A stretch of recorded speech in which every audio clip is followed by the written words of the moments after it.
You're listening to an Airwave Media Podcast. This episode is brought to you by Bumble. So, you want to find someone you're compatible with, specifically someone who's ready for a serious connection, totally open to having kids in the future, is a tall, rock-climbing Libra, and loves rom-coms with vegan pizzas on Tuesdays just as much as you do. Bumble knows that you know exactly what's right for you. So whatever it is you're looking for, Bumble's features can help you find it. Date now on Bumble.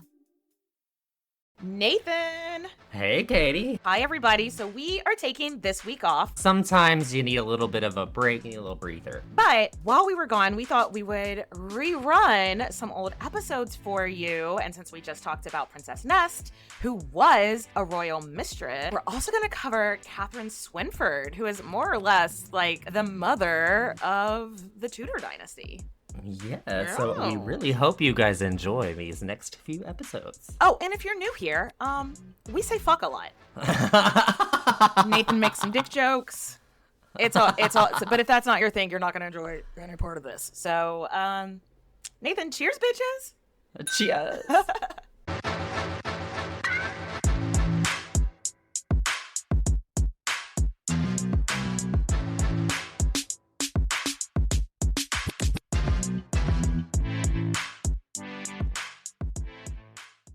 Hey, Nathan. Katy. Are you excited about the episode today? Yeah. I am too. So, Nathan, tell us who we're discussing today. So, the one, the only, Katherine Swynford. Swynford, longtime mistress of a very powerful English duke. Her descendants are the family that would eventually go on to form the Tudor dynasty. Maybe you've heard of them. Maybe that sounds familiar. Nathan, tell us about this cocktail. So this cocktail probably might be one of my favorites. I love it.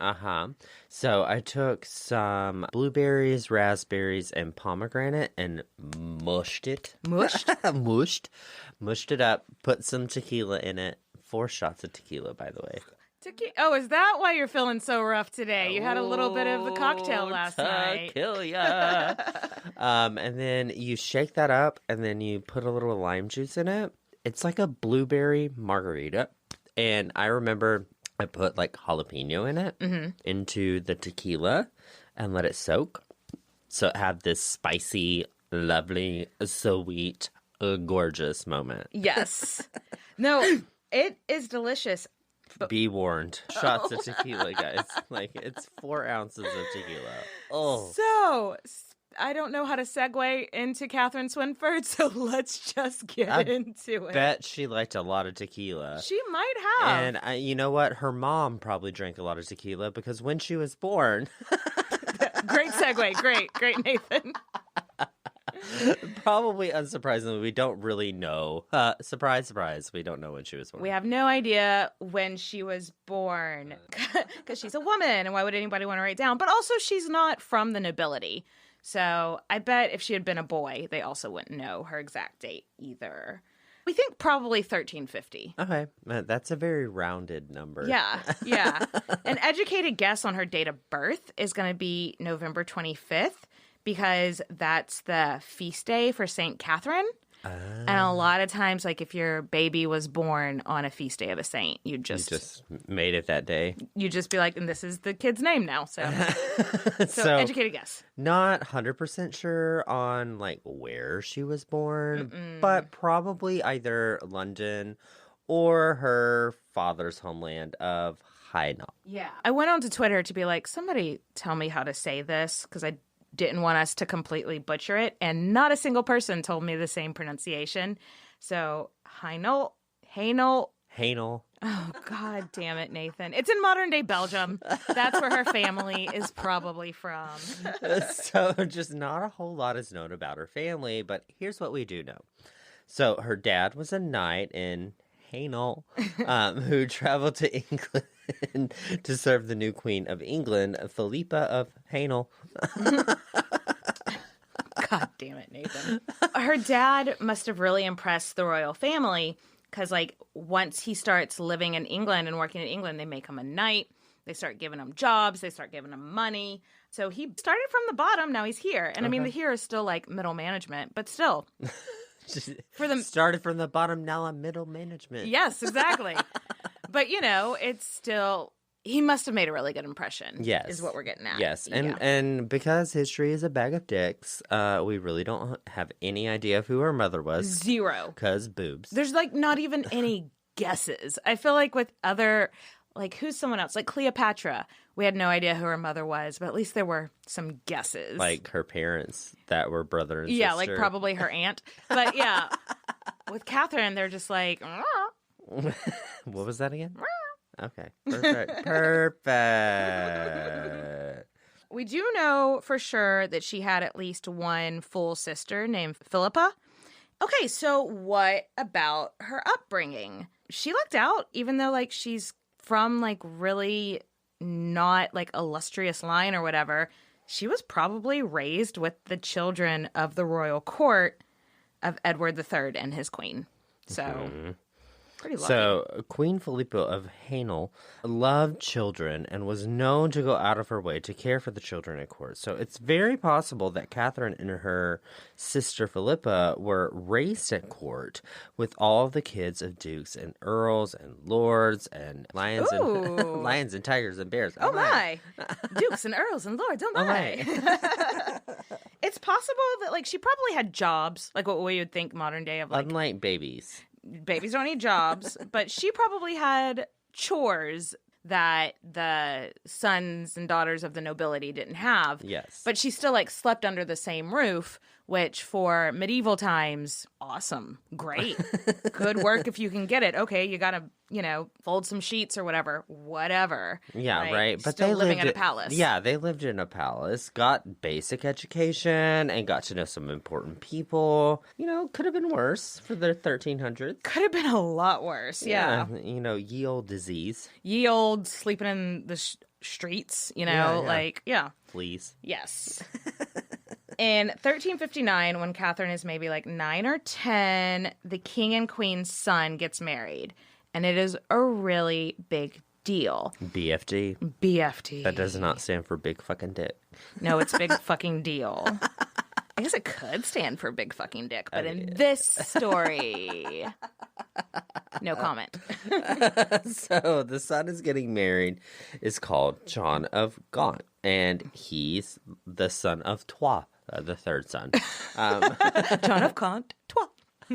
So if you remember the Eleanor of Aquitaine, how could you forget her? Yeah. If you remember that episode, you'll remember that if you have a lot of sons, you know, that might start running out of things for them sons to inherit. Inherit? Oh, Oh. What Nathan is trying to say is that, yeah, they were like, hey, we want to make sure that all of our sons have an inheritance and they don't start like fighting over land and fighting over rights and shit. So they made sure that all of their sons married into wealthy families. Hello. So they arranged for their son, John of Gaunt, to marry one of the richest heiresses in the country, an orphan heiress on top of that. So she didn't... Little orphan heiress. A little orphan heiress.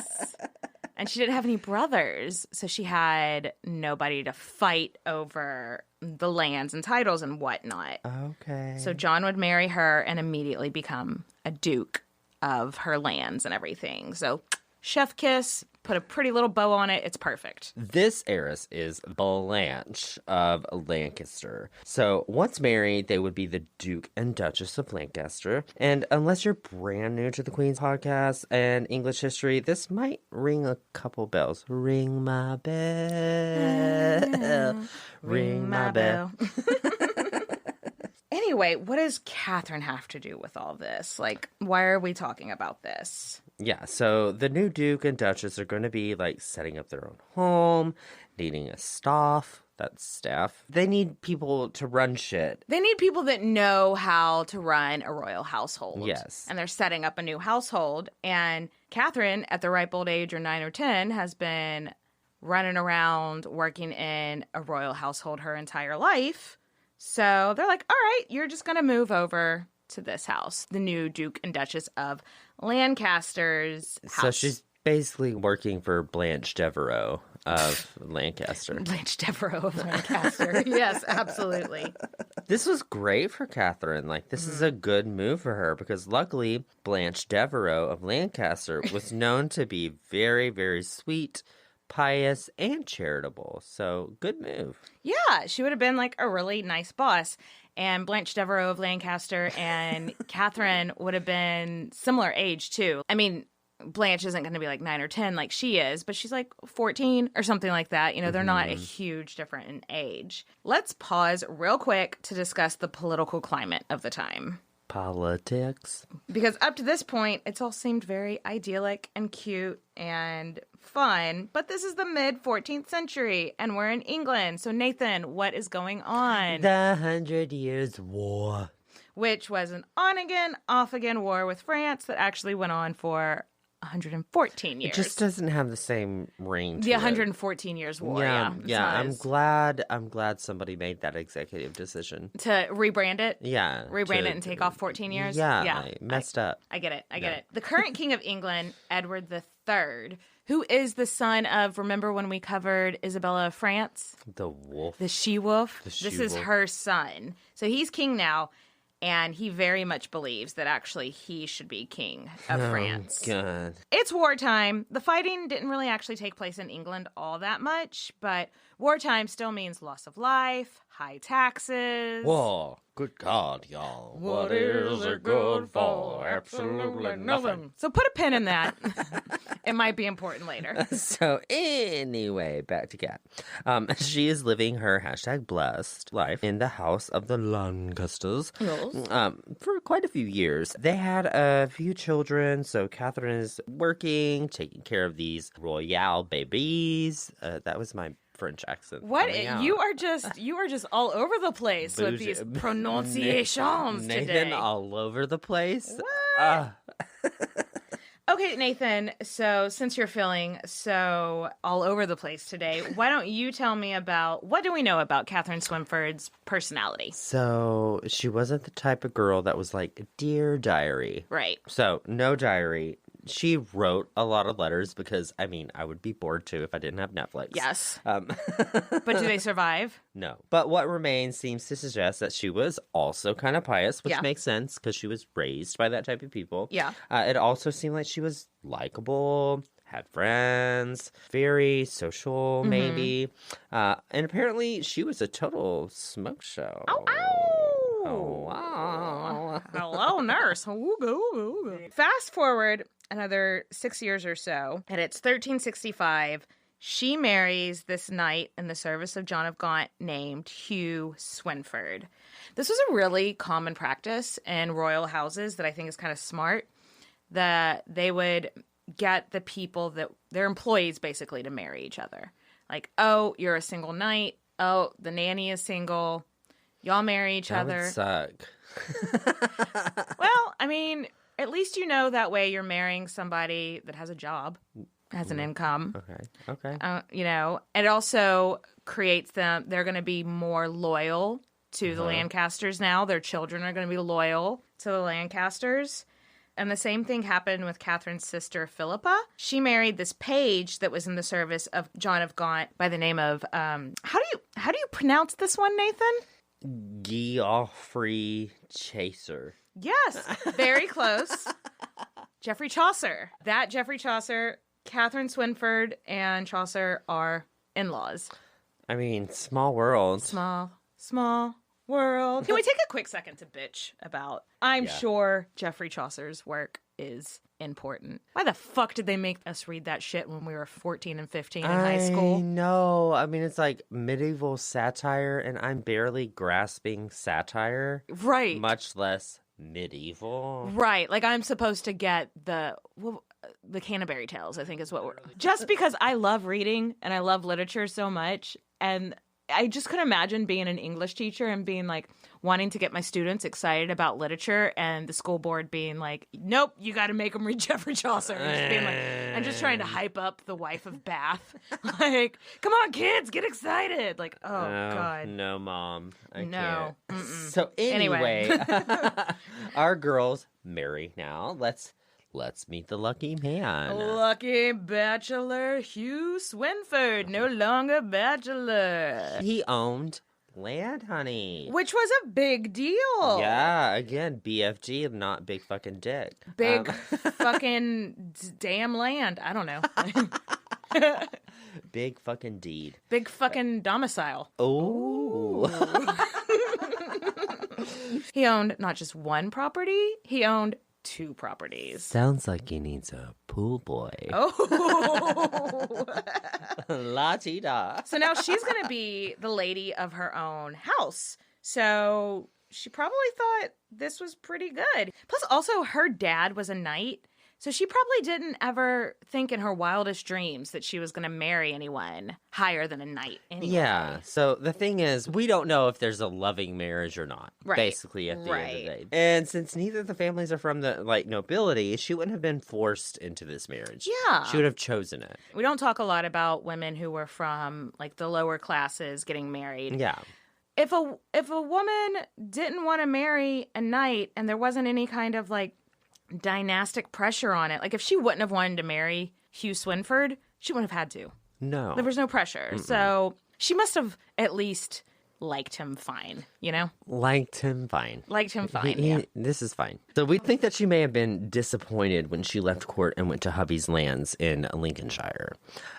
One, she had lived at court her whole life, and this was BFE. Yeah. Bum fucking anywhere, everywhere. What? Yeah. She'd spent her whole life at court, and now she's at just these regular houses. Yeah, so that's number 1. Number 2, turns out the lands that Hugh owned were shady. They weren't nice. One of them was all gravel and couldn't grow anything, and the other one flooded all the fucking time. Oh. And so they weren't making a whole lot of money off their lands. Yes. They couldn't grow crops and shit, yeah. So number 3, she may have been a wee bit lonely. Yeah. A wee bit lonely.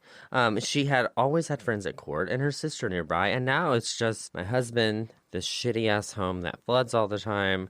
I sound miserable. Yeah, we don't know, but it appears that she didn't love it because she rushed back to court pretty much as fast as she could. But soon enough, she had other things to keep her busy. Because it's time to have some babies. For Katherine Swynford, I think she really wanted babies. So yeah. So their first child they named was Blanche Devereaux. No, not really. Blanche Devereaux, the sequel. Blanche seems to have been a really healthy baby, so congrats. And their boss, John of Gaunt, stood as godfather at baby Blanche's christening. So getting a duke to be your kid's godfather, pretty sweet. It makes you look pretty good in society. Right. That's going to open doors for that child that it maybe wouldn't have if her godfather was just some dude off the street. Yeah, and this shows that the Lancasters really wanted to show that they are going to take care of the people that they employ, that are loyal to them. Absolutely. So over the next couple of years, she's having babies, but she's also going back and forth between London and Lincolnshire, where her husband's lands are, because she gets appointed governess of the Duke and Duchess's 2 eldest daughters, Philippa and Elizabeth. Being governess of the Duke and Duchess's kids, she's young. That's the highest she could have expected to ever get in her job. They must have really, really trusted her, is what I'm getting at. So she has 2 more kids with Hugh Swynford. The dates aren't clear. They seem to be a boy named Thomas and another daughter named Margaret. Yeah. Honestly, don't know that we talked about her Swynford kids all that much. I don't, they're not really going to come up again, but just know they're there. Yeah. And they're being taken care of. They're fine. We're just not really going to talk about them again. Right.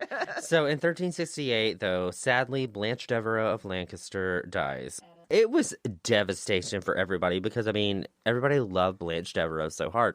Blanche of Lancaster, really. Yeah. But sources... You had to specify, really? Si, senor. So sources vary. She either died of the plague or, ye old childbirth.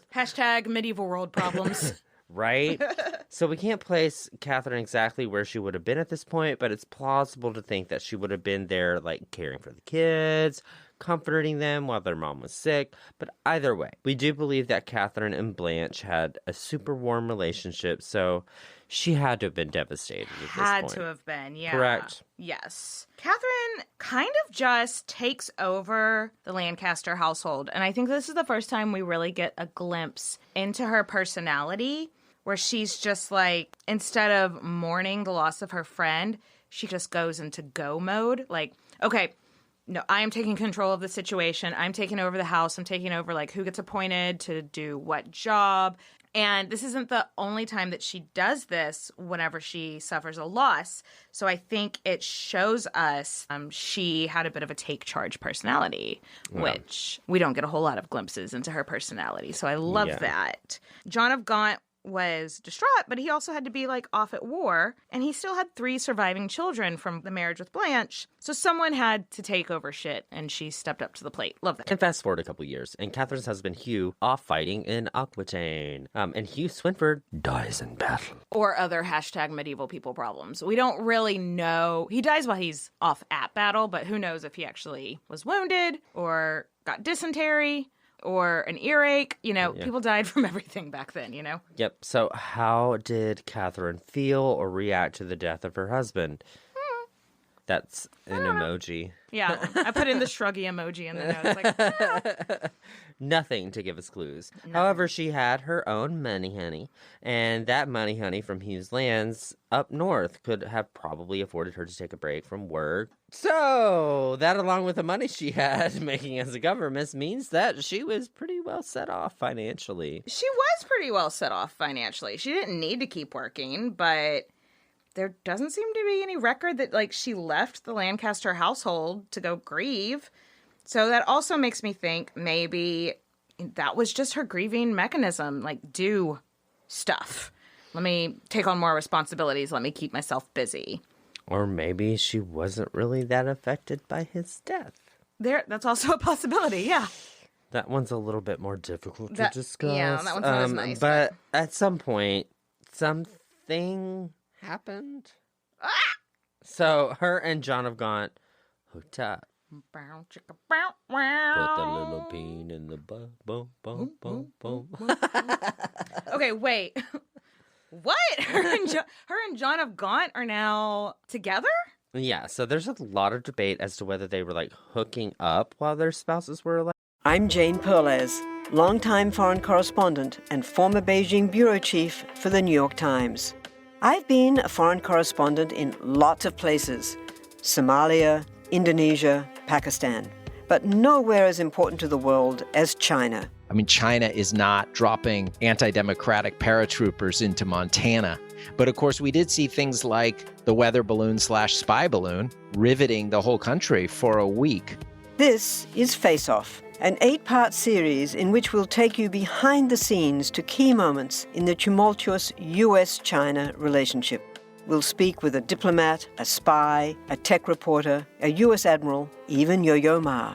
Plus, my pal and noted China historian Rana Mitter joins the conversation. We'll look at what's driving the two nations apart and explore whether anything can help bring them back together. Face Off launches April 9th. Everybody shush! William Shatner has something to say. Cat and Jethro, box of oddities. What do you do when the woman you love dies? Well, of course you dig her up and you live with her. Aww. The show examines weird things. There are plenty of old photographs from this time period of children out in the streets playing in and among the dead horse carcasses. Oh, I miss those days. Things used to be so much simpler. Cat and Jethro. Then there's the urine wheel, which sounds like a really bad game show. Thing done weird things. Cat and Jethro, box of oddities. That is really mysterious. Join Cat and Jethro Gilligan Toth for the strange, the bizarre, the unexpected, as they lift the lid and cautiously peer inside the Box of Oddities. The Webby Award-winning Box of Oddities podcast from Airwave Media. Which hot take? I think so. I don't. Let's discuss that. I don't think that they were hooking up while their spouses were still alive, because I think John of Gaunt really loved Blanche Devereux of Lancaster. I think so too, but I mean, you always got to have a side piece. You don't always have to. It's Well, not law. Katie, I love a juicy gossip story. Just because you want to be the nastier, the better. Yes. Okay. Nasty Nathan. All right, I can get behind that. Katie says no, they weren't hooking up while their spouses were still alive because John of Gaunt was loyal to Blanche Devereux, and Nathan says they were, just because juiciness. Yes. Okay. I love a juicy gossip story. But for sure, really soon after Hugh's death, she was 100% the mistress of one of the most powerful dukes in Europe. So let's take a quick break, and we'll unpack that a little more. Yeah, I've got a lot of luggage to unpack. Oh, girl.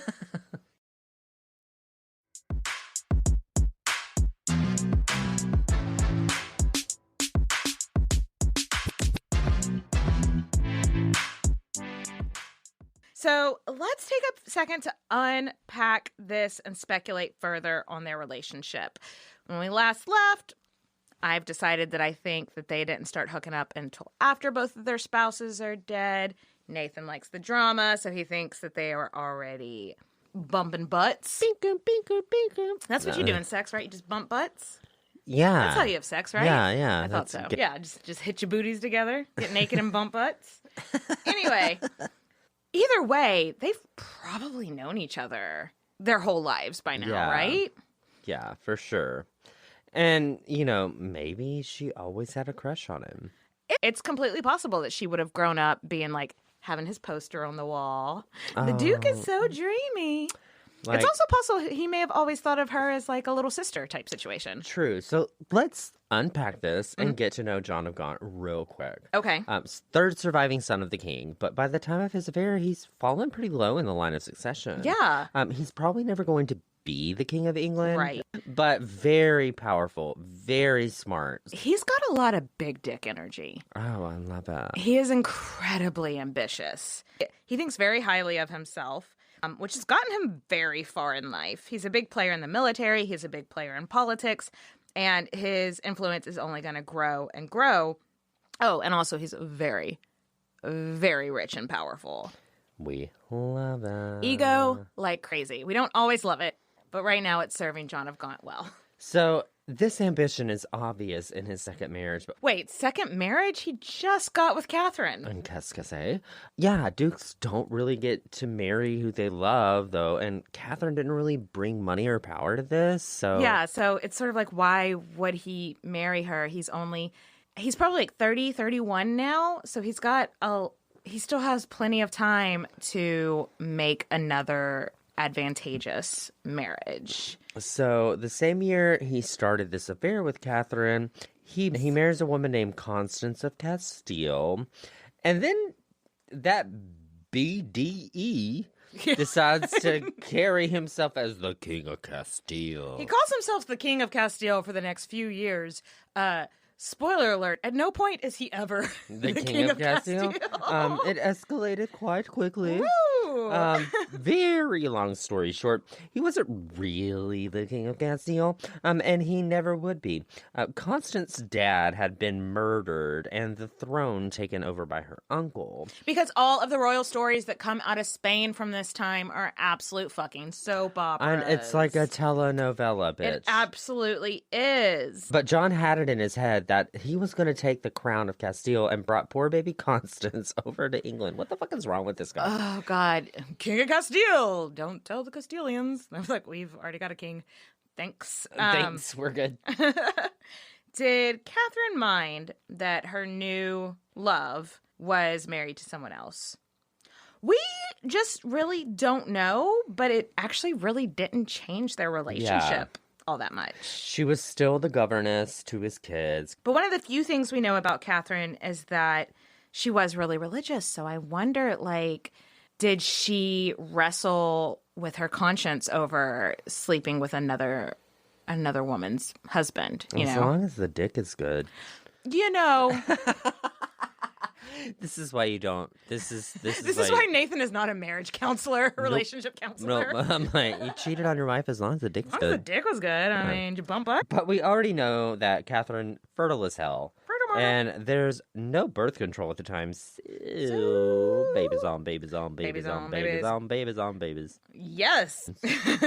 In 1373, she and John welcomed their first child, a boy named John. But now we're in a dilemma, because his other children with Blanche are Philippa of Lancaster, Henry of Lancaster. A bastard baby boy can't be an of Lancaster. And it can't be a Swynford either. No, because why would you name your child after a woman's last name? Well, it's her dead husband's last name. So what are we going to call him? They land on the surname Beaufort. John had a castle in France called Beaufort Castle. And what I read was that since the castle and lands weren't like all that impressive, his legitimate children weren't going to be fighting over them anyway. Ouch. So he was just like, well, I'll just give him that last name, and those can be his lands he can inherit. And thus, that became the last name of all of Catherine's children with John, Beaufort. And, you know, you War of the Roses nerds and you Tudor files probably recognize that last name. Beaufort? Yes, those Beauforts. Beaufort. Beaufort. Bueller. So John's wife, Constance, would have definitely known about our girl, Katherine. Oh, 100%. They did not hide their relationship at all. In fact, Constance was given her own household, and they weren't very far from each other, like close enough that he could go visit her. Yeah, he'd go spend the day with Constance and then ride home and dinner in bed with Katherine. Like, John and Katherine lived openly as a couple in London. In fact, John was with Katherine when Constance gave birth to their daughter. Like, Awkward. Like, he found out Constance gave birth to a daughter that was healthy, and Constance survived, and everybody was healthy. And so him and Katherine celebrated by going to the court of his father and like celebrating there with his mistress. Weird. It's a little weird, isn't it? Yeah. So now people had mistresses all the time, so not all that weird. So John and Kat thought, you know, it'd be D. No big deal. Absolutely no big deal. Everybody has a mistress. We can live openly. They can love each other, and it's not going to be a big deal. And no one said anything to them directly. But it was, in fact, a bit of a big deal in society. Yeah, people thought it was tacky. You know what? It kind of is. And Katherine... Don't judge me, Katy. I'm not judging you. I'm judging John of Gaunt, because he would have known that Catherine's reputation was going to take a hit for all this. But he had such an ego that he's like, no one's going to say anything. It's fine. But people did say stuff.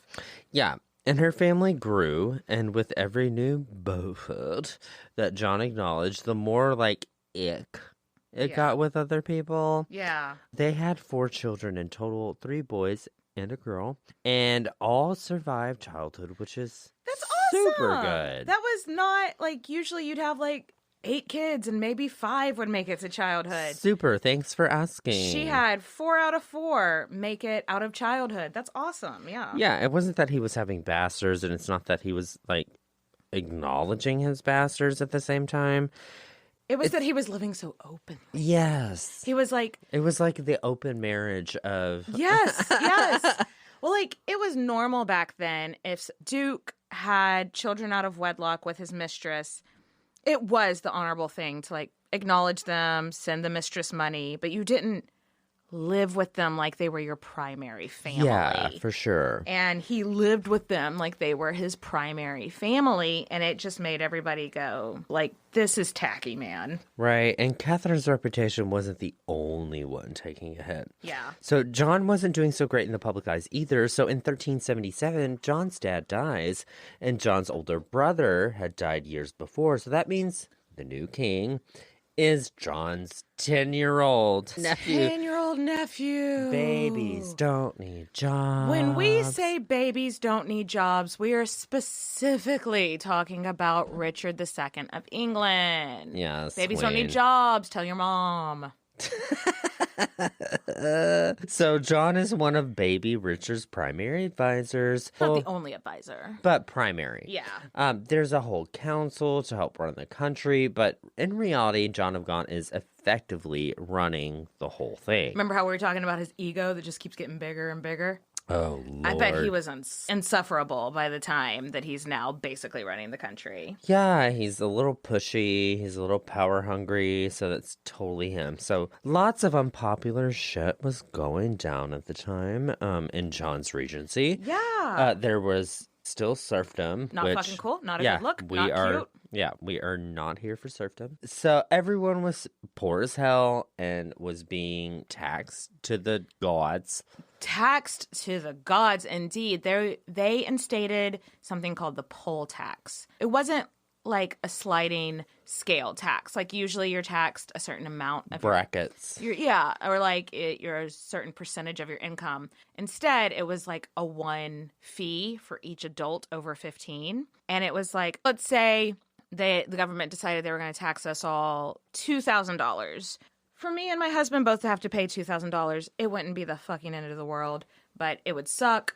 But then you go to the Kardashians or something, and they're still also just paying $2,000. Oh, hell no. It wasn't based on income. And so that'd be nothing for them. But then, for the people on, like, food stamps or something, them paying $2,000 might result in them being evicted, you know? Yeah. So it was a really, really, really unfair system.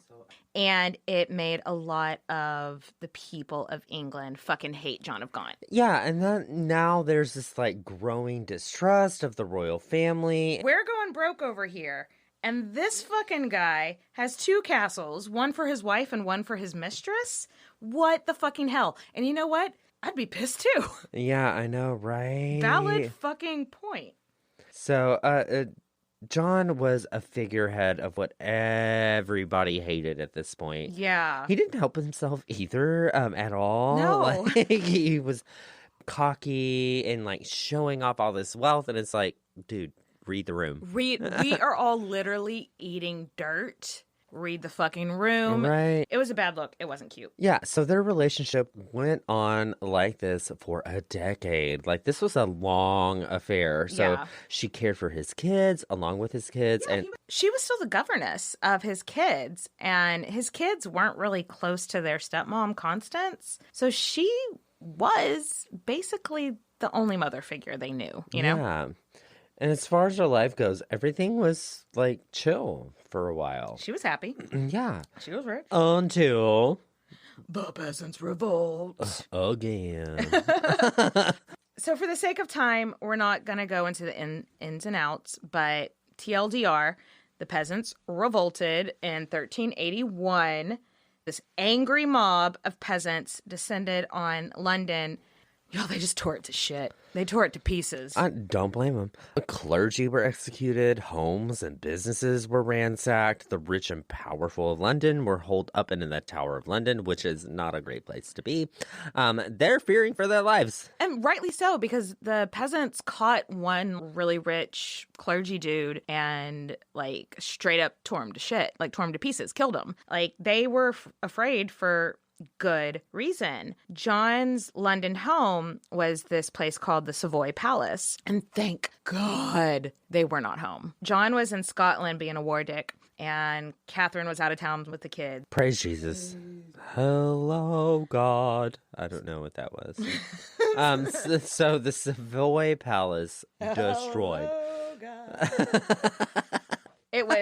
It was absolutely destroyed. Like, what couldn't be smashed was thrown in the river. What couldn't be smashed or thrown in the river was set on fire.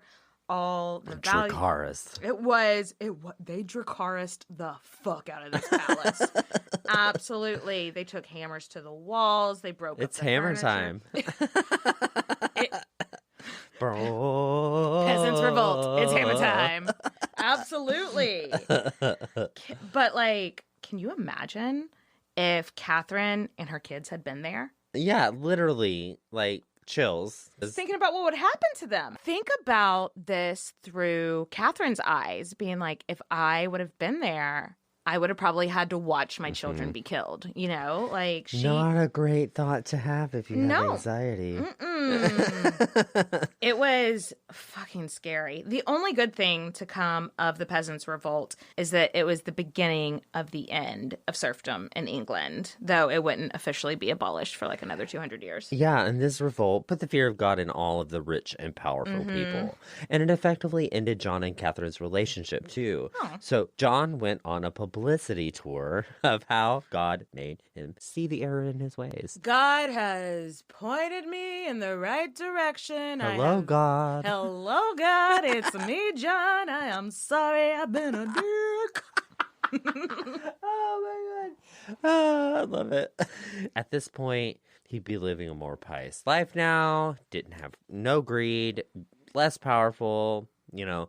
He wasn't going to be power hungry anymore. Yeah. He's just like, look, everybody, I've seen the error of my ways. Hello, God, it's me, John. I'm going to be living pious. I'm going to go to church. But like the big thing is, and I am breaking up with my mistress. I am going to be faithful to my wife now. Liza Minnelli. He threw Catherine under the bus so fucking hard. We don't really know what went on behind the scenes, though we do know that before she left his household, right after the Peasants' Revolt in 1381, he gave her a huge monetary gift. Like, she could live off it comfortably for the rest of her life. I mean, I'll depart your household if you give me a monetary gift. Yes. Like, this was more than a severance package for being the kid's nanny. This was money, honey, for sure. So I have to wonder how she felt about this the entire time. Like, maybe partially heartbroken. Who can blame her? Yeah. Devastated. The man that she loved turns her down, and then it's throws her over. under the bus in the public eye. Yeah, but I don't know. Maybe she heard that there was an angry mob literally searching for her and her family to kidnap or murder her, or who the fuck knows? Right? I don't think it's crazy to think that she hears that and she's like, oh, you know what? I don't really want to be your mistress anymore anyway if this could end up happening to me. Yes. Like, if I don't want to be the figurehead, I don't want to be someone people are looking to search out and murder. Right? I don't think it's crazy to think that maybe she was like, Okay, I'm not sticking around for this Peasant Revolt, the sequel. Like, me and all these little baby Beauforts, we're gonna get GTFO. the fuck out. GTFO. I don't know. That's just my theory. I think a lot of people do like to look at it that like, oh, Katherine Swynford was thrown under the bus and brokenhearted. But I think if it had been me, I might be a little bit like, Bye. I got these lands up in Lincolnshire that are, from my first husband. Boy, bye. It may be bumfucking nowhere, but at least no one's trying to kill me. Right? But also, it wasn't actually the end of their relationship totally. Not really. John still came and visited her and probably, did the horizontal polka. I don't think they did. Like, they maintained a relationship for the kids. He would pop in and stay with them, give them money and gifts and stuff like that. Yeah. But I think it was platonic. Yeah, there was this rift that they couldn't ever really heal. Yeah. Having a bunch of angry mob want to like murder and killing your children and might do that. It might hurt a relationship. Yeah, right. So Catherine kind of became like a public punching bag at this point. Yeah, now that he's like pushed her away, the public felt okay to just talk about her. Yeah, like priests would compare her to Eve persuading Adam to eat the apple, and it's like, what? No, this man knew what he was doing. Misogyny. I think I like that song. I would purchase it. I stole it from somebody on TikTok. Oh, fucking TikTok. But no, that's fucked up. Like, people were openly talking about her now as being just this horrible person. And she's not. She was just a public punching bag because they needed somebody to blame everything on. So in 1387, King Richard II, baby king. Well, he's now 20, so formerly baby king. Formerly baby. The king formerly known as a baby. Yes. So he's in his 20s and came to visit her. And he was actually really fond of her and thought her like she was family. Yeah, and, I mean, she had been around his entire childhood. Of course he did. right? You know? For all these years of service you've given our family, I want to make you the Lady of Garter. The Order of the Garter, to like completely oversimplify it, is like the highest rank of knighthood, but women were allowed to receive these honors too. Love this for her. Love this. I feel like she needed a win. And the fact that the king came and personally invited her to receive these honors. And it had nothing to do with John. It had nothing to do with John. It was 100% just based on her own merits, which we love to see it. So she got to come back to court. And on top of that, everyone had to be nice to her. I love it. They couldn't talk shit on her. They couldn't It's call like her when a you get that whore. job promotion and you're now everybody's manager and Yes. they can't talk shit. And she's like, Lady of the Garter, can't talk shit on me. Yeah, John wasn't even there. He was in Spain, still trying to be King of Castile, never becoming King of Castile. So I love this for her. Like I said, I think she really needed a win. Richard II of England does not go down in history as a sympathetic or a friendly character, but I love that he did this for her. So let's fast forward a few years later, and John comes back from Castile. Yeah, his wife she's like, I'm not doing this anymore. Yeah. They never had anything in common. They never were in love. They just they never really had a real relationship. And she was just like, I'm done pretending, you know? Yeah, living those separate lives. Yeah. So it didn't work out. But, well, around the same time, his Beaufort kids are getting older, and John wants to make sure that they're all taken care of and, well connected. They need to have those connections so that they can get good places in the military or the government or advantageous marriages. Yeah, so John is like, okay, y'all, come live up here with me, and I'll get you all set up. But they were babies. Yeah. Especially the two youngest. I think the oldest one at this point would have been around 15, which is about the time that they would have started getting jobs back then. Because babies don't need jobs, but 15 wasn't officially a baby.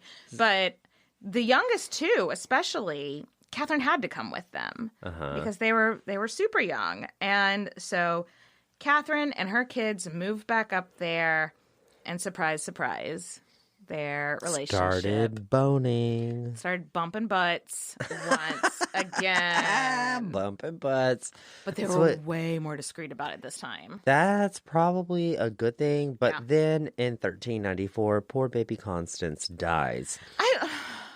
I'm really interested to cover Constance of Castile on Patreon because it just seems like her life was just one bad thing after the other. Tragic. And then she just dies. So John throws her this big, lavish funeral. Thank God. At least one good thing. Yeah, right. But most people believe that John had already asked Catherine to marry him before Constance's funeral took place. And they did get married, but not until 2 years later because there was so much paperwork involved. Fucking hate paperwork. I found this really interesting. So remember how John had stood as godfather to her first child with Hugh Swynford?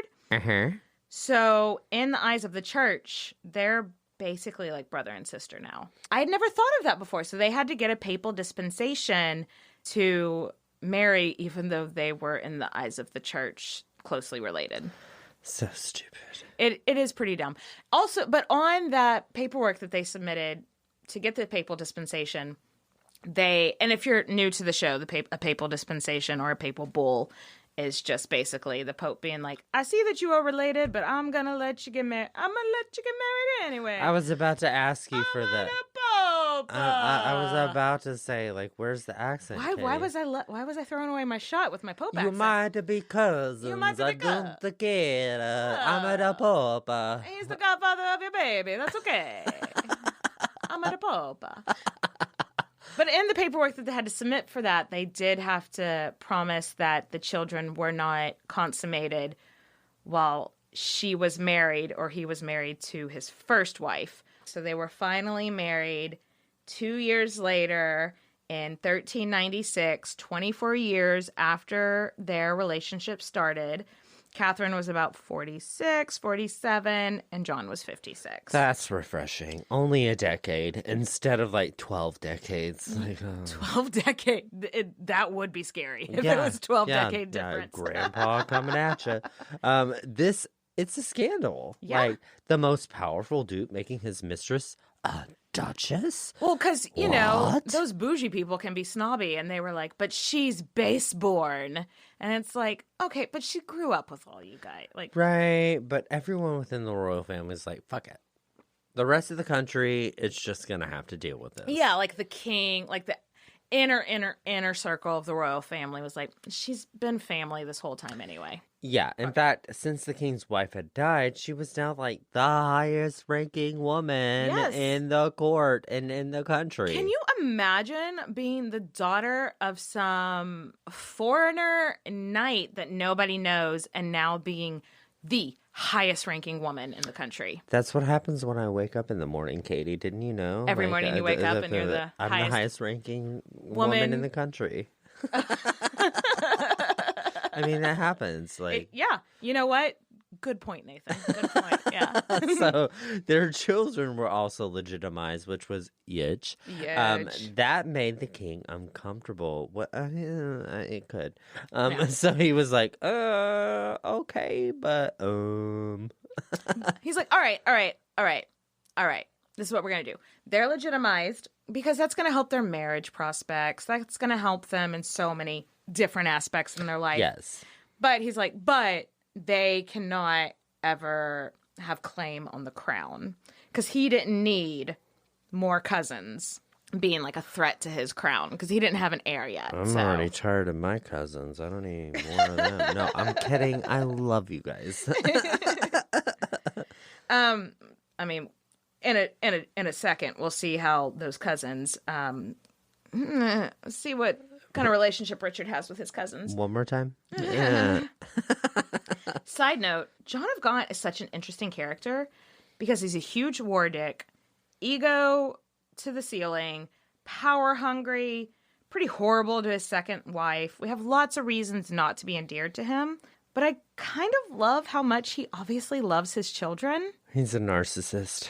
He's a narcissist, but like he doesn't have to be so good to these kids. Yeah, so that sets up like he's a dynamic character. Yeah, it's just interesting. Yeah, I agree. Yeah. So now, do you think priests were calling her evil in sermons anymore? You bet your ass they were not. Hello. No. So her first major job as Duchess was to escort the new Queen of England to London. Do you remember in our Isabeau of Bavaria story when Izzy's like, you know, like her 7-year-old daughter married the King of England? Yes, that's this little baby queen. And babies don't need marriages. Babies don't need jobs. Babies don't need husbands. Tell your mom. Yeah, right. But anyway, so the 7-year-old came over, married the king. And obviously the 7-year-old's not going to go live with the king. So they put her in the care of Katherine Swynford. They're like, well, you've been governess for a billion jillion years. You've taken care of so many children. And I think that also gives us insight into her personality. She was a very nurturing person. And so it made sense. Like, she's very high ranking and she's very nurturing. Let the little baby queen go live with her. Oh, baby queen. So Catherine took care of the new baby queen, Isabella Valois. I really think she just loved taking care of children. She was meant to be a nanny. Yeah. You know. And modern day, maybe she would have been a teacher, like a kindergarten teacher or something like that, you know? I see this journey for her. Yes. So this actually ruffled some feathers, and other duchesses in the country were just super duper jealous that Catherine was given such a high honor. Haters gonna hate. Oh, Taylor Swift coming in here. I didn't know that was going to make an appearance. It's catchy. Okay. So sadly, their marital bliss didn't last that long. John died just 3 years later. He was buried next to his wife, Blanche Devereux of Lancaster, which I don't think Catherine minded. She loved Blanche too and had raised Blanche's children. So this is just speculation, maybe just me projecting, but I don't think she would have minded that he was married. Yeah, next to right. her. But that's not where. But wait, there's more. But wait, there's more. After John died, the King Richard II tried to take all of the Lancastrian lands for himself. Yeah. And now this wouldn't have left like Catherine out on her ass or anything. Yeah, she's got her other land. She's got her husband's land. She fine, but this is her home. This is where her kids live. What if she didn't want to leave? They didn't want to leave, and they didn't want to ask for permission of the king. Yeah, like, so Catherine actually wrote to Richard and was like, hey, can I stay? Can I stay? And the king loved her. Can I stay? And the king loved her. So he was like, yeah, you and your kids can stay. But John's kids from his first marriage, they got to get the fuck out. They can't stay here. Ouch. So that really pissed off Catherine's like stepson, Henry Bolingbroke. Maybe you've heard of him, especially if you are a fan of the works of Shakespeare. And very long story short, Henry Bolingbroke, Catherine's stepson, was like, oh, Richard, you thought you were going to have a problem with those Beaufort cousins. I don't think you're going to like me very much. I don't think you're a good king. I think I've got better claim on the throne. Okay, bye. Bye. Very long story short, he overthrew him and was made king himself instead. So Catherine is now stepmother to the king. So she could go where the fuck she wanted. All four of her Beaufort kids were powerful players in their half-brother's tenure as a king. Yes! And the new king loved Catherine, like, a lot. So, I mean, she practically raised him. Yeah, she raised them. Yeah. So there was no more bad-mouthing her in public, or the king's gonna get you. The king's gonna get you. However, Catherine made an interesting decision. Yeah. The king's gonna get you. King's gonna get you. After all, her kids were set with jobs. Like, they weren't babies, so that's perfectly kosher. So, yeah, age-appropriate jobs, age-appropriate marriages. She didn't want to live in London anymore.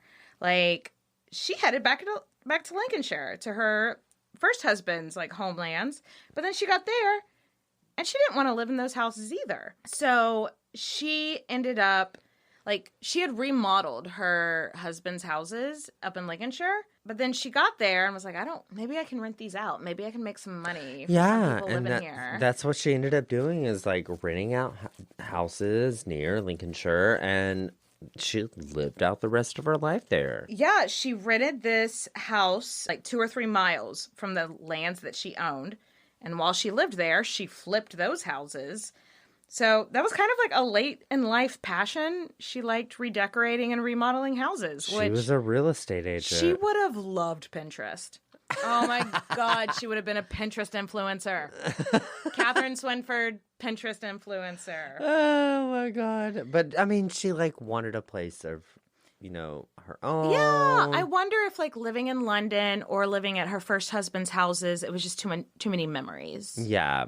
But either way, she focused her time on remodeling these houses, flipping them, and she also spent a lot of time dedicating to volunteering for church. Yeah, like we said, she was pious. There's a lot of records from the churches in Lincolnshire of her doing a lot of good with them. We love a good philanthropist. We do. House flipping philanthropist. Absolutely. She lived a very, very quiet life in her last years. And I think that was on purpose, because she could have been active in court if she wanted to be. She was a dowager duchess, but I think she was kind of over it. Yeah. She'd seen enough at court. She'd seen enough scandal and intrigue like that. She's done. She's just wanted to pray and flip houses. So go on, girl. I can't blame her. Yeah. So Joan outlived her duke by only 4 years and died in 1403. So she was about 53 years old. By all accounts, died happy, living a very full life. Flipping houses and working for Jesus. So let's talk about her legacy. Y'all, if you are interested in English history at all, you need to thank Swynford. Her daughter's daughter was Cecily, Duchess of York, a.k.a. the mom of Edward IV, and Richard III. Maybe you've heard of him. So that is some Wars of the Roses shit there. Yeah, and through her son, John Beaufort, we get Margaret Beaufort, Yes. mother of the first Tudor queen, Henry VII. You just called Henry VII the queen. Was that on purpose? Yes. Yes.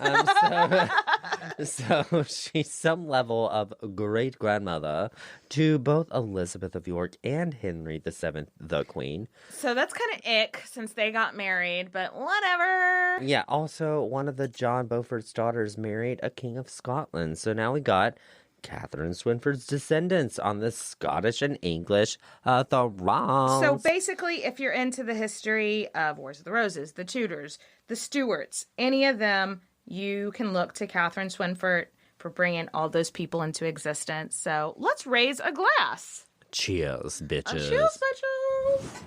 All right, bye. Catch y'all next time. Okay, bye. Have you ever wished that you had a direct line to your pediatrician to ask all the questions that constantly crop up while parenting? We sure have. That's why we launched the Bites of Health podcast. Every morning, we'll answer a commonly asked pediatric question in 5 minutes or less. You can tune in while you're making your second cup of coffee or from the school drop-off line. So be sure to tune in to Bites of Health, streaming now.